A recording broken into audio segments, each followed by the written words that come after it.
बोलेंगे तो नहीं? क्या नाम? सुशील जी। ओम शंकरम शंकराचार्यम केशवम बादरायणम सूत्रभास्कृतो वंदे भगवन्तौ पुनः पुनः ईश्वरो गुरुरात्मेति मूर्ति भेद विभाग ने व्योमजात देहा दक्षिणा मूर्तये नमः। ओम शांति शांति शांति। वसुदेव सुतं देवं कंसचारुण मर्दनम देवकी परमानंदम कृष्णं वंदे जगद्गुरुं।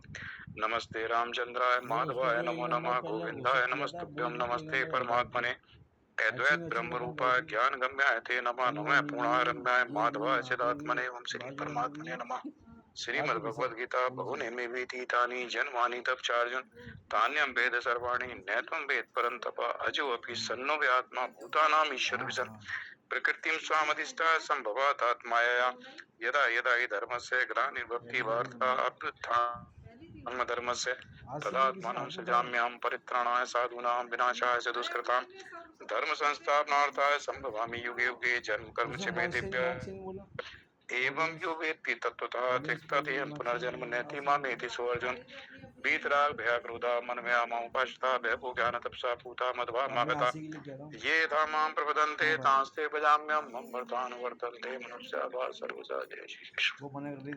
देखो ये चर्चा हो रही थी आपके आने के जस्ट पहले। हाँ बोल। ये राग द्वेष और मतलब बिना ज्ञान के कैसे जाए, ज्ञान होने के पहले? देखो राग द्वेष बिना ज्ञान होने के पहले जाना बहुत मुश्किल काम। क्योंकि प्रकृति में जब तक शरीर के साथ तादात्म्य है, राग और द्वेष हमारे पूर्व जन्म के जो संस्कार हैं, उन संस्कारों में किसी विषय के साथ हमारा राग रहा है, किसी के साथ द्वेष रहा। उन्हीं संस्कारों के अनुसार हमारा स्वभाव बना इस जन्म में। जिन विषयों में हमारा राग है पिछले जन्म में था, उनमें राग है। जब तक कि हम भगवान शंकराचार्य जी के अनुसार जो तीसरे अध्याय का है, हर इंद्रिय के विषय में गीता में आता है, राग और द्वेष छिपे हुए रहते हैं। मन और बुद्धि, मन और इसका इंद्रियां, मन और जो जहाँ चिच्चर ग्रंथि है स्वयं, उसमें ये स्थित रहते हैं।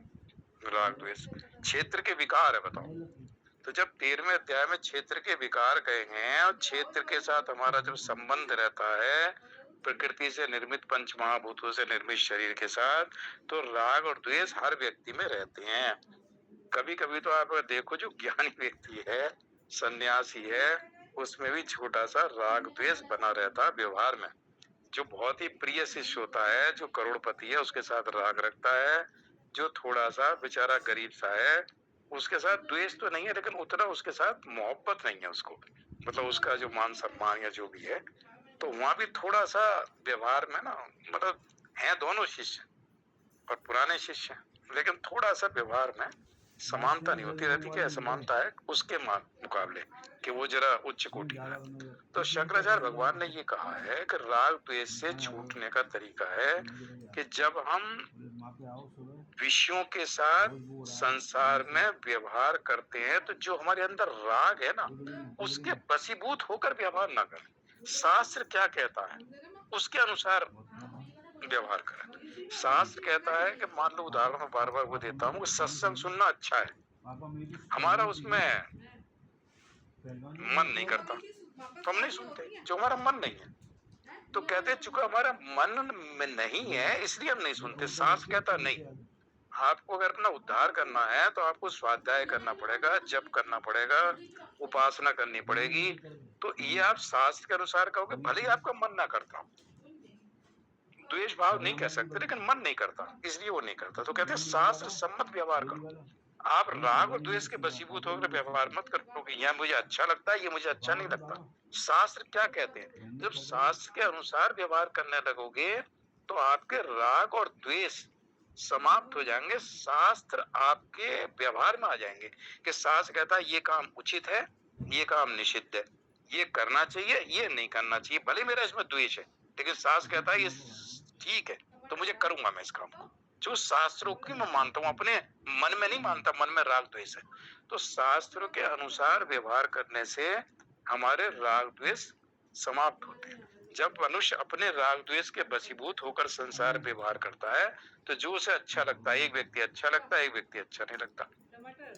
तो वो कहते हैं कि शास्त्रों के अनुसार अगर व्यवहार करे, शास्त्र को आगे रख के, ये लिखा है, जब शास्त्र को आगे रख के व्यवहार करता है, अपने मन के राग द्वेष को ना देखे, तो उसके अंदर राग द्वेष कम होते चले जाते हैं, फिर वैसे संस्कार बनते हैं, जैसा व्यवहार करता है, जैसे कर्म करता है, फिर उसके राग द्वेष छूट जाते हैं, स्वभाव में परिवर्तन आ जाता है। जो पहले जिसमें राग था वो करता था, इसमें द्वेषता नहीं करता था, और शास्त्र सम्मत व्यवहार करने के कारण उसके स्वभाव में, स्वभाव मतलब अपना जो भाव है, ये राग से प्रेरित हो नहीं करता, शास्त्र कहता है इसलिए करता है, शास्त्र कहता है ये निषिद्ध, वो नहीं करता। तो शास्त्र सम्मत काम करने से राग द्वेष से निवृत्ति होती है। लेकिन शास्त्र सम्मत करेगा तो उसको ज्ञान की तो आवश्यकता है कि शास्त्र में जो ज्ञान है कि ज्ञान के अनुसार कर्म करता है। तो मतलब वो कहते हैं कि अगर स्वभाव में परिवर्तन करना है तो शास्त्रों की शरण में जाओ। शास्त्र क्या कहते हैं कि ये हमें करना चाहिए, उपासना करनी चाहिए, जब कर, चाहे हमारा मन ना करता हो, हमें समय ना मिलता हो, किसी तरह समय निकालेगा, बैठेगा, जो शास्त्र में कहा है। मन के अनुसार नहीं चलता, राग द्वेष मन के अनुसार चलाते हैं। और जो गीता में आता है कि जो मनमाना आचरण करता है, शास्त्र विधि को त्याग कर, 16वें अध्याय में अंतिम जो 2 श्लोक है, शास्त्र विधि को त्याग कर जो मनमाना आचरण करता है वो ना सिद्धि को प्राप्त होता है, ना सुख को, ना परम गति को। इसलिए कर्तव्य और कर्तव्य में शास्त्रीय प्रमाण है, भगवान ने कह दिया क्या करना चाहिए, क्या नहीं करना चाहिए। राग द्वेष के वशीभूत होकर मत करो, शास्त्र ही प्रमाण है। अंतिम श्लोक 16वें अध्याय। तो शास्त्र के अनुसार कर्म करो। शास्त्र क्या कहता है? तो शास्त्र मर्यादा, लोक मर्यादा, ये दो मर्यादाओं को ध्यान में रखते हुए हमें संसार में जीवन यापन करना। समाज की मर्यादा है, लोक मर्यादा है। भाई देखो, समाज में इस बात को घृणा से देखते हैं, अगर मैं ऐसा काम करूंगा समाज में चीज एक्सेप्टेबल नहीं है, मुझे नहीं करनी चाहिए।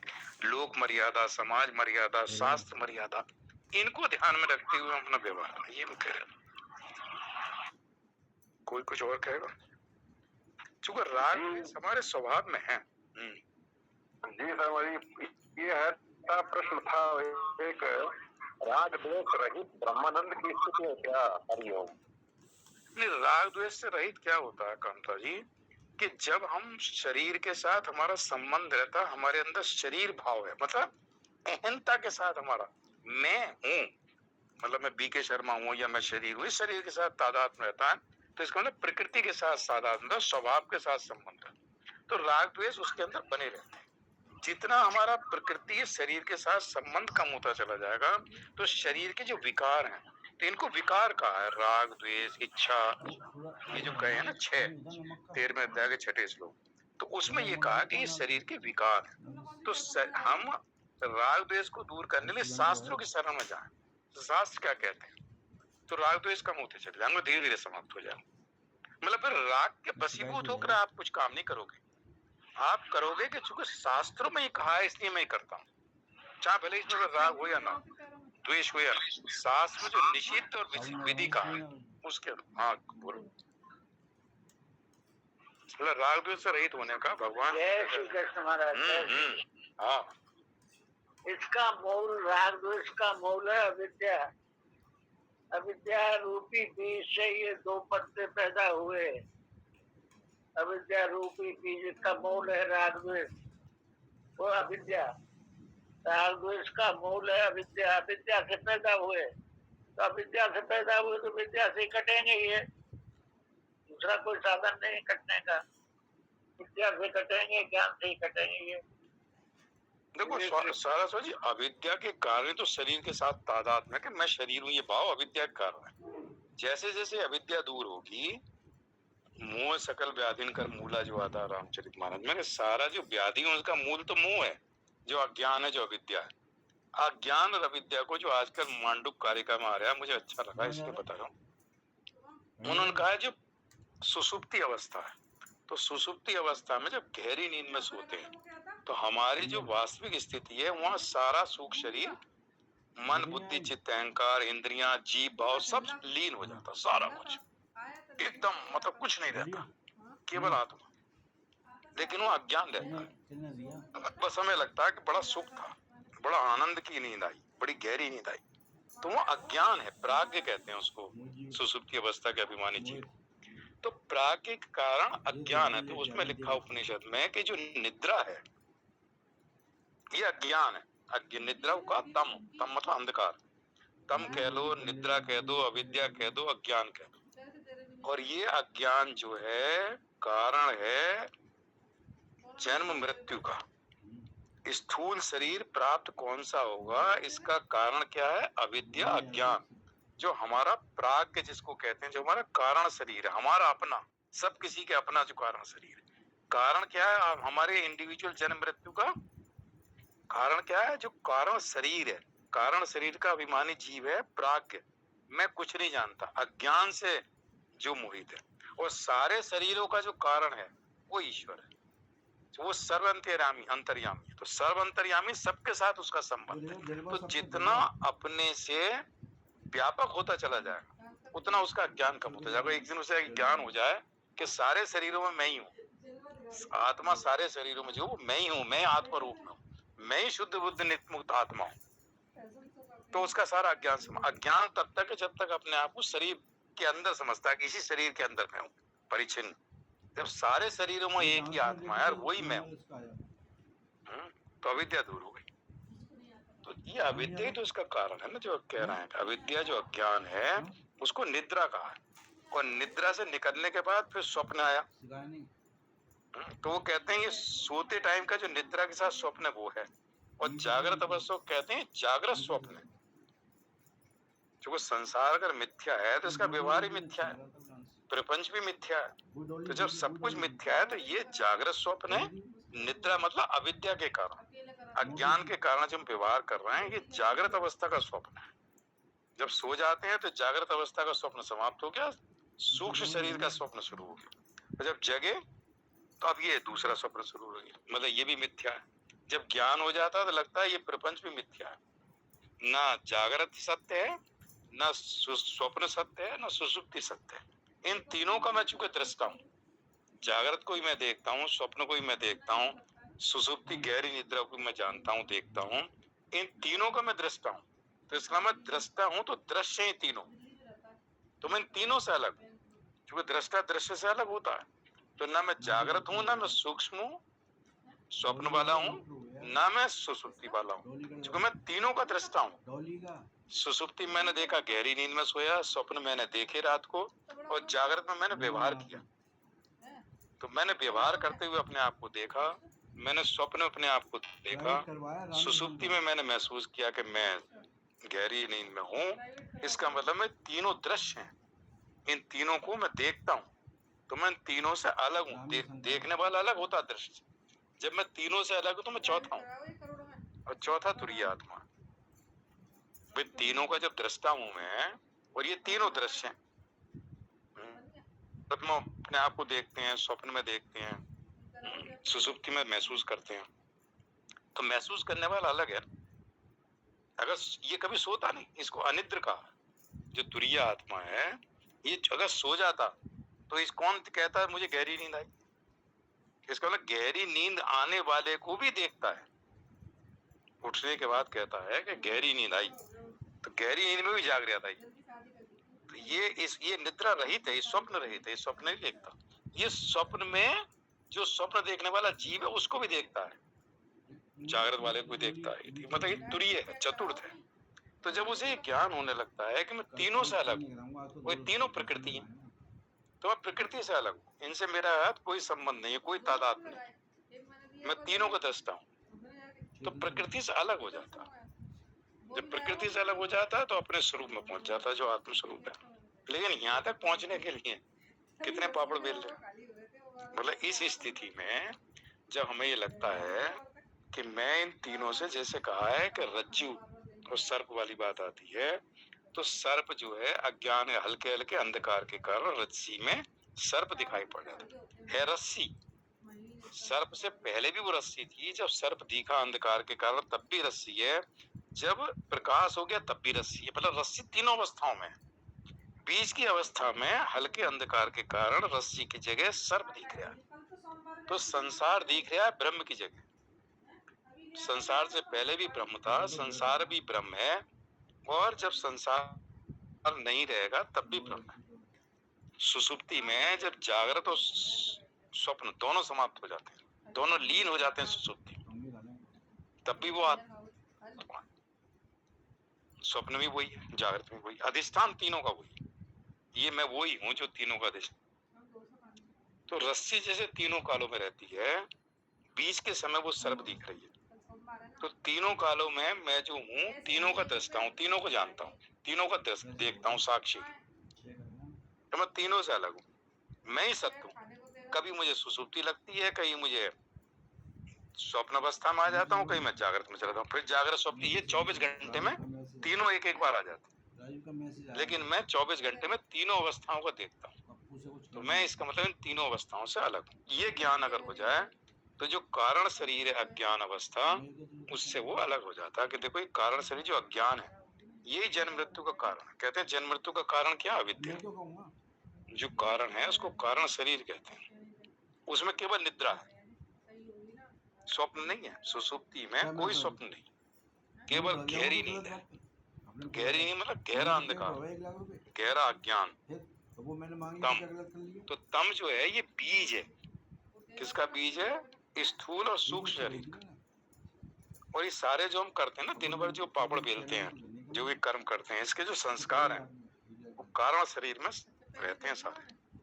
बोला हमें कौन सा स्थूल शरीर मिलेगा? हमारे किए हुए कर्मों के संस्कार जो संचित होते हैं कारण शरीर में, उस पर निर्भर करता है। बोला हम ही अगले जन्म के लिए तैयारी कर रहे हैं कि हमें कौन सा शरीर मिलेगा, कितने समय के लिए मिलेगा, मनुष्य मिलेगा, कौन सी योनि मिलेगी। इसका कारण जो है हम स्वयं हैं, हमारे किए हुए कर्म। शर्मा जी एक मिनट थोड़ा सा सॉरी, मैं कह रहा तो कारण शरीर सूक्ष्म शरीर एक ही होता है क्या? ना, तीन होते हैं ना। मतलब जागृत अवस्था में जो ये वाला शरीर है स्थूल, ठीक है, जो जीव है वो रहता है नेत्र में, ठीक है, नेत्र में रह के व्यवहार करता है। सूक्ष्म शरीर जो स्वप्न देखता है, बस केवल स्वप्न। और सुसुप्ति जो कारण शरीर है, जब गहरी नींद होती है, स्वप्न नहीं आता, तो रात में 1-1.5 घंटे स्वप्न के बाद में सुसुप्ति में चला जाता है जीव, जिसमें मन भी सो जाता है, बुद्धि इंद्रियां सब सो जाती है। स्वप्न में मन जागता रहता है। तो अगर पूरी रात स्वप्न आ जाए तो सुबह उठने के बाद आदमी कहता है कि आज पूरी रात स्वप्न आते रहे, मन में ताजगी नहीं आई, मन बिल्कुल थका थका। मन तो काम करता रहा ना स्वप्न में। मतलब मन चित्त अहंकार जो होता है वो सूक्ष्म शरीर में रहता है। हाँ, जब सुसुप्ति कारण में है, वो मन बुद्धि चित्त अहंकार लीन हो जाता है। और कारण शरीर में क्या वो होता है? मतलब कर्मों के जो संस्कार हैं तो चित्त में ही रहता है ना, बोला वो चित्त में, लेकिन कारण शरीर में चित्त भी तो लीन हो गया ना, लेकिन चित्त में संचित तो है। जगह जब स्वप्न हो गया तो फिर चित्त जागृत हो गया। तो चित्त जब दूर होगा, जब आपका इन तीनों शरीर से संबंध नहीं रहेगा, तो चित्त में संचित कर्म खत्म हो गए। क्योंकि आपने कहता मेरे इन तीनों शरीर का संबंध नहीं है, खत्म। तो किसको दंड मिलेगा कि ये योनि में जाओगे? योनि में तब तक जाओगे जब तक आपका शरीर के साथ संबंध है। चित्त जो है लीन हुआ, जब कारण शरीर में सुसुप्ति में गए तो लीन हो गया, जब सुसुप्ति से निकले फिर जागृत हो गया। तो आपको सुसुप्ति में तो अज्ञान है ना, तो आपको ज्ञान कब होगा कि मैं इनसे अलग हूँ? जागृत अवस्था में जब आपको ज्ञान होता है, जब आपकी बुद्धि विवेक काम करता है, तो आपको लगता है मैं तीनों शरीर का दृष्टा हूँ, मैं तीनों शरीर नहीं हूँ, मैं अलग हूँ, चौथा तुरीय आत्मा। तो जब मैं चौथा हूँ तीनों से अलग, तो ये जो चित्त में पड़े हुए संचित कर तो पड़े रहे, मैं तो ये हूं ही नहीं, मैं अलग हूँ। जब उसके ज्ञान हो जाता है कि जो प्रकृति से निर्मित ये शरीर है, इनका जो कारण है स्थूल सूक्ष्म का, वो कारण शरीर जिसमें सारे कर्म संचित पड़े हुए हैं, उसके कर्म अनुसार कारण है हमारा कौन सा शरीर योनि मिलेगी। इसका कारण क्या है? जो हमारे किए हुए कर्म संचित है। अच्छे पाप कर्म करे हैं, नरक चले गए, पशु पक्षी योनि में चले गए। पुण्य कर्म करे हैं, स्वर्ग लोग चले गए। पुण्य पाप बराबर है, मनुष्य योनि मिल गई। तो हमें तो पुण्य और पाप हमारे तो डिपेंड कर रहे हैं ना, आगे के डिसाइड कर रहे हैं कौन सी योनि मिलेगी। तो हम ही तो तय कर रहा है पिछले जन्म का। ये मतलब कंटिन्यूएशन। जीव जो है उसका तो जन्म होने का मृत्यु होती है, शरीर बदलते रहते हैं। तो जीव स्वयं ही रेस्पॉन्सिबल है ना कौन सी योनि में जाएगा। अपने किए हुए कर्म के साथ संबंध विच्छेद कर ले कि मैं इन सबसे अलग हूँ, कोई भी योनि नहीं मिलेगी। कब तक मिलती रहे? जब तक जीव ये ना सोचे कि मैं शरीर नहीं, मैं इन तीनों शरीर का दृष्टा हूँ, तीनों शरीर चालक। ना मैं ये हूँ, ना मैं ये हूँ, ना मैं ये हूँ। उपनिषद में आता है कि जीवात्मा के रूप में परमात्मा ही उत्पन्न होता है। अविद्या के कारण जीव बना हुआ, उपाधि के कारण जीव बना हुआ। मैं ये हूँ इसलिए वो जीव बन गया। मैं ये नहीं हूँ, मैं कुछ नहीं हूँ, मैं इन सबसे अलग हूँ। तो उपाधि रहित जो जीव आत्मा है वो परमात्मा है। उपाधि से युक्त जो आत्मा वो जीवात्मा है। तो केवल खेल उपाधि का है। उपाधि मतलब स्थूल शरीर, सूक्ष्म शरीर, कारण शरीर, इनके साथ अपने जो संबंध बना लिया, इन उपाधियों से अपने आप को जोड़ लिया। जबकि प्रकृति थी, प्रकृति जो है पंच महाभूत हमारे शरीर के माध्यम से मूर्तिमान हो गए। जो अव्यक्त थे पंच महाभूत आकाश वायु, ये व्यक्त हो गए हमारे शरीर के द्वारा। मतलब शरीर हम नहीं है, पंच महाभूत हमारे शरीर के माध्यम से व्यक्त हुए, वो क्रिया कर रहा है। तो पंच महाभूत जो व्यक्त हुए हैं, शरीर तो व्यक्त है ना, दिखाई पड़ रहा है, अव्यक्त से व्यक्त हो गए, उसको हम कहते हैं मैं हूँ। यही भगवान की सृष्टि है। कि सृष्टि चल कैसे रही है कि जब अविद्या के कारण वो जीवात्मा बना हुआ है, जो आत्मा है, उसने उपाधि के साथ जोड़ लिया अपने आप को कि ये मैं हूँ, तो बन गया। अब मैं ये करता हूँ, मैं ये भोगता हूँ, ये करना है मुझे, वो करना है, तो करता हूँ तो भोगेगा। वो कहता है मैं करता ही नहीं तो भोगता भी नहीं। मतलब चीज छोटी सी है, लेकिन उलझाया इसने हमें अनंत जन्मों से। जब तक इससे बाहर नहीं निकलेंगे, तो उसने कहा है, आज मैंने देखा था उसमें उपनिषद में, कि ये जो प्रपंच है, जो सृष्टि है, प्रपंच है, इससे निवृत्ति कैसे हो। तो वो लिखते हैं शंकराचार्य भाष्य में कि अगर प्रपंच वास्तव में होता तो निवृत्ति होती, प्रपंच ही वास्तव में नहीं है। मतलब प्रपंच जो दिखाई पड़ा ये वास्तव में है ही नहीं। तो वहां उन्होंने उदाहरण दिया, जो रज्जू में सर्प जो है वास्तव में नहीं है, कल्पित है। आपके मन में कल्पना हो रही है कि अंधेरे के कारण रस्सी की जगह सर्प दिख रहा है, सर्प है नहीं, सर्प के दिखाई पड़ा, मतलब कि बुद्धि में भ्रम है। तो बुद्धि में भ्रम के कारण आपको रस्सी की जगह सर्प दिखाई पड़ रहा है। तो कहते हैं उस सर्प की निवृत्ति कैसे होगी, जब आपकी बुद्धि का भ्रम दूर हो जाए, आपको थोड़ा सा प्रकाश दिख जाए, तो आपको बुद्धि में भ्रम दूर हो जाएगा, वो सर्प नहीं रहेगा, रस्सी है। मतलब सर्प है ही नहीं। वो कहते हैं जब सर्प है ही नहीं तो निवृत्त किसको करोगे। अंधकार के कारण जो दिख रहा था, तो जैसे प्रकाश हुआ सर्प दूर हो गया, सर्प था ही नहीं। तो कहते हैं प्रपंच नाम की चीज ही नहीं है। अविद्या के कारण हमें लग रहा है संसार है, इसमें ये है, इसमें वो है, तो ये माया है। माया वो दिखाती है और असली चीज को छुपाती है। जो नहीं है उसे दिखाएगी, जो है उसे छुपाएगी। तो जो ब्रह्म है वो छुपा हुआ आवरण से, और जो नहीं है जगत वो दिखाई पड़ता है। तो ये माया का काम सिर्फ सृष्टि को बनाए रखना है, सृष्टि को चलाना है। तो वो भ्रमित करती है, बुद्धि में भ्रम डाल देती है, तो सत्य प्रतीत होता है संसार। बस ब्रह्म के ऊपर एक आवरण पड़ा हुआ है, तो संसार हमें दिखता है, उसकी प्रतीति होती है। वो कहते हैं प्रतीति होती है प्रपंच है। प्रपंच मतलब पंच महाभूतों से बना हुआ जो प्रपंच। ये पंच जो है प्रपंच, इसमें सब फंसे हुए इसलिए जो माया का काम है सृष्टि बनी रहे। इक्का दुक्का कोई इसमें से निकल जाता तो उसको कोई फर्क नहीं पड़ता। तो उस अविद्या के कारण उसने ब्रह्म के ऊपर, बुद्धि के ऊपर एक आवरण डाल दिया, तो रस्सी की जगह सर्प दिख रहा। जब सर्प दिखेगा तो हम डरेंगे, उसके कमरे में नहीं जाएंगे, डंडा ढूंढेंगे मारने के लिए, मतलब सब काम करेंगे उस सर्प को मारने के लिए, जबकि वास्तव में सर्प नहीं। मतलब रस्सी थी, रस्सी है, रस्सी ही रहेगी। तो ब्रह्म था, ब्रह्म है, ब्रह्म ही रहेगा। बीच में जो रस्सी में सर्प दिख रहा है, ब्रह्म की जगह संसार की जो प्रतीति हो रही।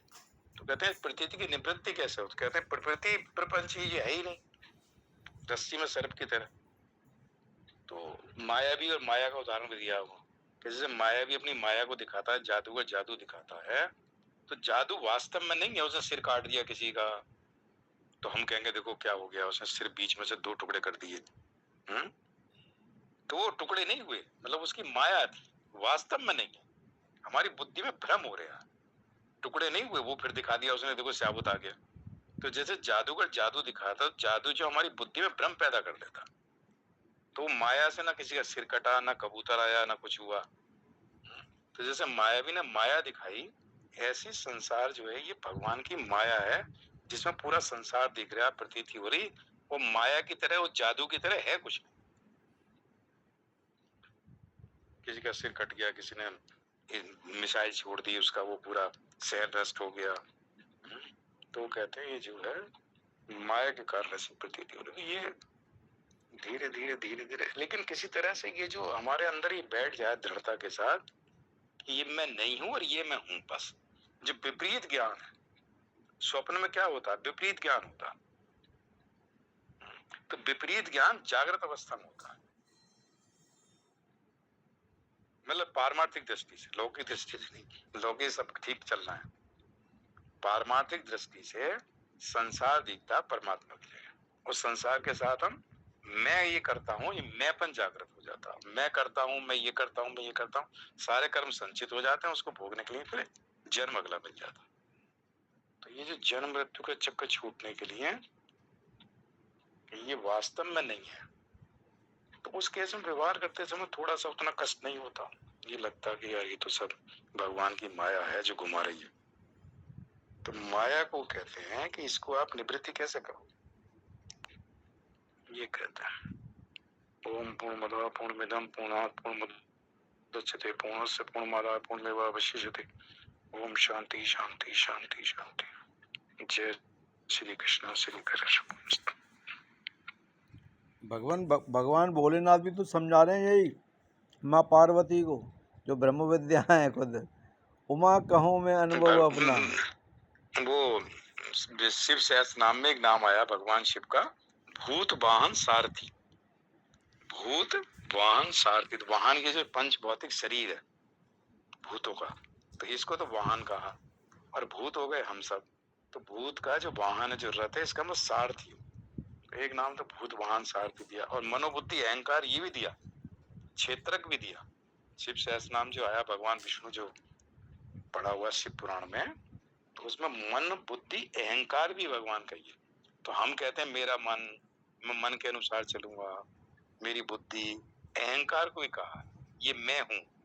तो भगवान शिव कहते हैं मन बुद्धि अहंकार तो मेरा नाम, मतलब मैं हूं मनोबुद्धि अहंकार। तो उस केस में जो मैंपन आता है ना जीव का, ये मैं हूं, वो समाप्त होता है। और दुर्गा सप्तशती मनोबुद्धि अहंकार चित्त रूपा चिता चिति, जो दुर्गा के 108 नाम है, उसमें आता मनोबुद्धि अहंकारा चित्त रूपा चिता चिति। मन बुद्धि चित्त अहंकार दुर्गा के नाम है। ये कहते हैं मेरे 108 नाम में 4 नाम तो यही है, मन बुद्धि है चित्त अहंकार। तो हम जब कहते हैं ना मेरा मन, मेरी बुद्धि, उसका मन, उसकी बुद्धि, तो वो कहते हैं, ये दुर्गा कहती है प्रकृति से निर्मित है, तो मैं प्रकृति स्वरूप हूँ। भगवान शिव कहते हैं प्रकृति मेरे अधीन है, मेरी माया है, मैं मायापति हूँ। तो मन बुद्धि अहंकार, जो प्रकृति मुझसे उत्पन्न हुई है, तो मन बुद्धि अहंकार भी प्रकृति के, मैं प्रकृति का मैं अधिष्ठान हूँ। तो मेरा मतलब है फिर ये ज्ञान होता है कि ना मेरा मन है, ना बुद्धि है, ना अहंकार है, इनसे अतीत जो मैं हूँ वो मेरा वास्तविक स्वरूप है। जब तक वास्तविक स्वरूप की प्राप्ति नहीं होती ना, ज्ञान नहीं होता, तब तक हम जो है घूमते ही रहेंगे। इस जन्म में इतने कर्म कर दिए कि कई जन्मों में खत्म होंगे, पिछले और पड़े हुए हैं। तो जब तक ज्ञान नहीं होता तब तक। हाँ सुशील जी। मैं क्या कह रहा था शर्मा जी, ये जो रमेश जी किसके अंदर क्या है बोल रहे थे ना तो ये सूक्ष्म जो होता है ज्ञान मार्ग में स्थूल से व्यापक होता है। तो शरीर में अंतःकरण, स्थूल शरीर में सूक्ष्म शरीर, ये बड़ी विचित्र कल्पना हो जाती है। अन्नमय कोश से मनोमय कोश व्यापक है, मनोमय कोश से विज्ञानमय कोश व्यापक है, अन्नमय से प्राणमय व्यापक है। तो ये जो सूक्ष्मता है ना, जितना सूक्ष्म उतना व्यापक है। जैसे ठोस से जल ज्यादा सूक्ष्म है, और जल से वायु ज्यादा सूक्ष्म है, वायु से आकाश ज्यादा सूक्ष्म है, और वैसे ही उसकी व्यापकता बढ़ती जाती है। और उसी से सबसे ज्यादा है सूक्ष्म कह लो चेतन। ये कंसेप्ट ध्यान में रहेगा तब ऊर्ध्व मूलम अधः शाखम समझ में आएगा कि चेतन के निकल के आ रहे हैं सब, जो सबसे ज्यादा व्यापक है।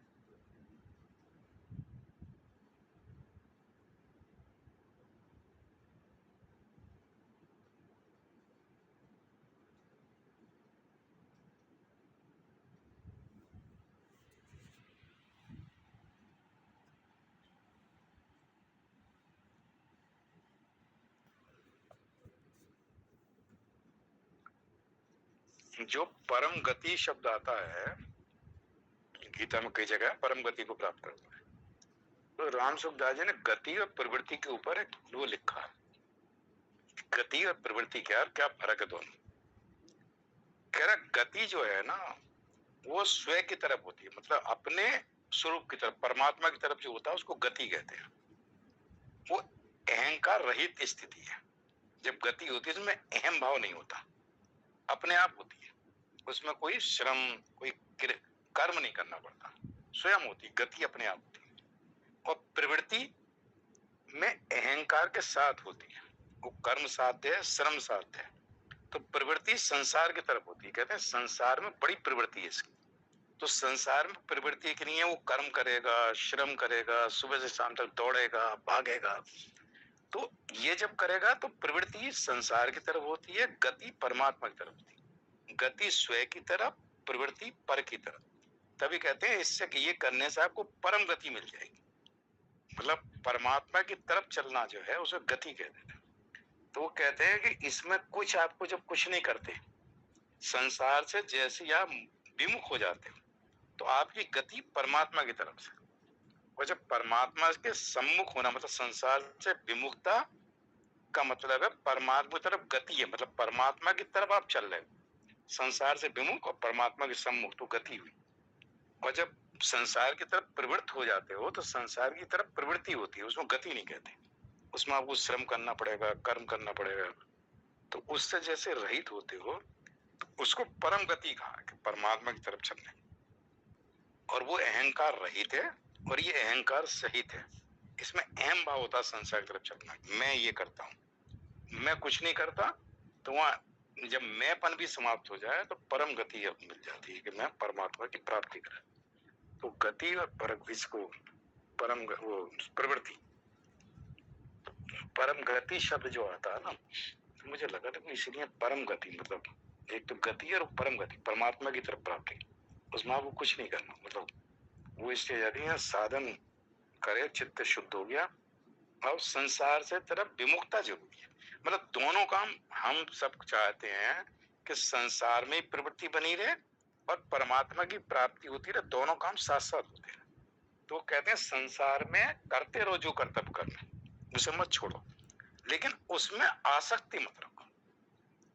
कर्म में जो आसक्ति है, मैंपन है, वो धीरे हो जाए, ढीला हो जाए।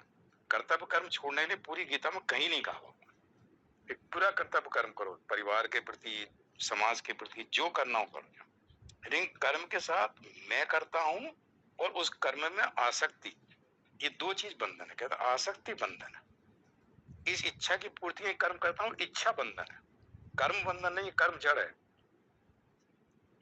कर्म बाहर है, इच्छा अंदर है। तो अंदर का जो भाव वो बांधता है, बाहर की क्रिया नहीं बांधती। तो कर्म नहीं बांधता, इच्छा जो हमारे अंदर थी, परमात्मा भाव को देखता है, क्रिया को नहीं देखता, क्रिया जड़ है। और भाव चूंकि जीव ने किया है कि मैं इस भाव के लिए इस कर्म को करता हूँ, इस इच्छा की पूर्ति के लिए कर्म को करता हूँ, तो वो कर्म बंधन हो गया। ये मेरा कर्तव्य कर्म है, परिवार की देखभाल करना, उनको अस्पताल दिखाना, कमा के लाना, उनको खिलाना, ये मेरा कर्तव्य कर्म है। ये कर्तव्य कर्म मैं करता हूँ। ये कर्तव्य कर्म करने के लिए तो वो कहते हैं ये बंधन नहीं है। लेकिन जहां इच्छा की पूर्ति, मेरा ये तो कर्तव्य है परिवार को देखना, चूंकि मेरे परिवार है, वो मेरे घर, ये मेरा देखना है। समाज के कोई मुझे लोक हित के लिए कोई काम करना, तो मेरी ड्यूटी है। तो उससे चित्त शुद्ध होता है। लेकिन मैं करता हूँ और ये मैं परिवार का पालन करता हूँ, मैं ना होता तो परिवार ये हो जाता और वो हो जाता, ये अभिमान, ये बंधन है।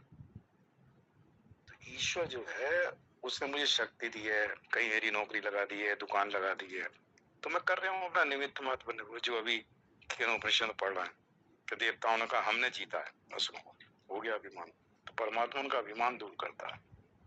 तो जब वो कहते हैं कि नहीं परमात्मा कर रहा है, मैं तो बस खाली निमित्त बनाऊं, यहाँ भेज दिया, ये कर लिया, दुकान पे चला गया और घर आ गया, काम पूरी मेहनत से करता हूँ, मतलब उसमें ये नहीं टाल मटोल, पूरी ईमानदारी से करता हूँ, मैंपन धीरे धीरे कि मैं ये करता हूँ। तो ईश्वर शरीर जब प्रकृति का है और मन तीनों शरीर प्रकृति से बने हुए और आत्मा परमात्मा है, इसमें मैं कहाँ रह गया? मैं का तो कोई जगह ही नहीं बची ना इनमें। देखो प्रकृति और एक तरफ पुरुष है, तो जीव का तो कोई नाम ही नहीं है ना। जीव तो अज्ञान के कारण बना हुआ है कि मैं जीव, जो चिदाभास है, जो प्रतिबिंब पड़ रहा है उसका अंतःकरण में परमात्मा का, आत्मा का, उसको उसने गलती से कह दिया ये मैं हूँ। तो उसने जो माना है कि ये मैं हूँ, उस मान विपरीत मानता, विपरीत ज्ञान, तो उसको विपरीत ज्ञान कहा कि स्वप्न में जैसे विपरीत ज्ञान रहता है, ऐसे अज्ञान में विपरीत ज्ञान रहता है। इस विपरीत ज्ञान को, अज्ञान को दूर करना, ये मैं नहीं हूं, ये मेरा वास्तविक स्वरूप ये है। फिर कहते हैं तत्व ज्ञान एक ही बार होता है, फिर इसको कभी इसकी विस्मृति नहीं होती। जब मैं ये नहीं हूं, तो जो मैंने कर्म किए इस जन्म में, और मैं कहता हूं मैं स्थूल शरीर सूक्ष्म शरीर हूं ही नहीं, ये मेरा दृढ़ता के साथ बैठ गया, मैं तो परमात्मा के साथ मेरा संबंध उसका ही अंश हूं। संसार में रहता हुआ संसार से अनासक्त रहता है, भोगों में कोई इच्छा नहीं है, तो भोग बुद्धि नहीं है। शरीर के निर्वाह के लिए खाना पीना नहलाना धुलाना सब काम करता है, शरीर का निर्वाह बना रहा। चूंकि मैं इस शरीर में स्थित हूँ, इसलिए शरीर की देखभाल करना मेरा धर्म है। तो जब ये मान के चलता है तो शरीर भी प्रकृति का है, इसको मुझे मिला हुआ, मैं इसमें इस वक्त स्थित हूँ या मैं इसमें रहता हूँ, इस शरीर के द्वारा ही मुझे अपने स्वरूप को जानने का रास्ता मिला। अगर इस शरीर ना होता तो मैं कैसे स्वयं को जानता अगर मनुष्य शरीर ना होता? तो इसका बड़ा एहसान मानता है, इसकी पूरी तरह देखभाल करता है, बीमार होता है उसको दवाई ववाई खिलाता है कि भाई ठीक ठाक रहे, ताकि मैं इसमें पूर्ण रूप से ज्ञान मुझे हो जाए इस शरीर में रहते रहे। तो उसने शरीर को वो अपने से अलग समझ कर करता है, उसकी देखभाल करता है, उसके निर्वाह के लिए उसको खाना पीना सब देता है, मतलब भोग नहीं, उसके निर्वाह बुद्धि होती है। निर्वाह बुद्धि योग है, दूसरा भोग बुद्धि है। या तो भोगी है या योगी है, दो ही काम होंगे। भोगी अगर शरीर में विषयों का भोग करता है, और योगी विषयों का सेवन करता है कि शरीर के निर्वाह के लिए इन विषयों की सेवन करना है। तो सेवन और भोग में फर्क है। भोग में आसक्ति होती है, भोग में भोग के संस्कार पड़ते हैं। अच्छे काम करेगा तो स्वर्ग जाएगा, खूब भोग भोग, भगवान कहेंगे मन भर के भोग। तो वो कहते हैं जय श्री कृष्ण।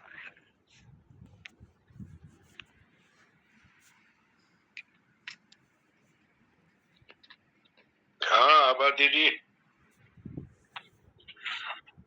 आज नीता दीदी भजन सुनाने वाली थी। नीता दीदी, हरिओम। कौन सा वही गाना है आपकी फरमाइश वाला? हाँ गाइए गाइए। प्रयास करती हूँ, देखिए। ये चमक फूल बन मन है, सब कुछ सरकार तुम्हीं से है, सब कुछ सरकार तुम्हीं से है। इठलाती पवन तुम्हें सैया के चरण, इठलाती पवन तुम्हें सैया के चरण, बगियन में बहार तुम्हीं से है, बगियन में बहार तुम्हीं से है। तू है मेरा सजन मैं हूँ तेरी, अब लाज बलम रखियो मेरी, चाहे इत जाऊं चाहे उत जाऊं, चाहे